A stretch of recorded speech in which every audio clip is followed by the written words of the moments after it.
नज़्म सलमान हैदर।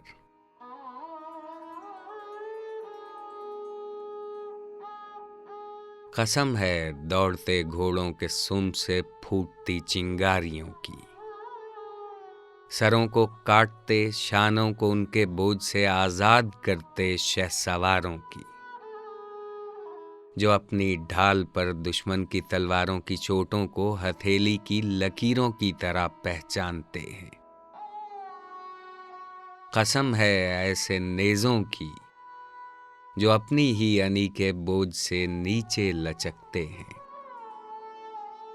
कसम उस खाक की जो जंग के मैदान में उड़कर ज़िरा का जंग बनती है। कसम उस खौफ की जो मौत से पहले किसी आरिज़ का रोगन चाट जाता है। कसम उस मौत की जो जिंदगी की आंख में देखे तो उसको जर्द कर दे। कसम रब की और उस सब की जिसे उस पालने वाले ने पाला है। हमें इस जंग से किस दिन मफर था,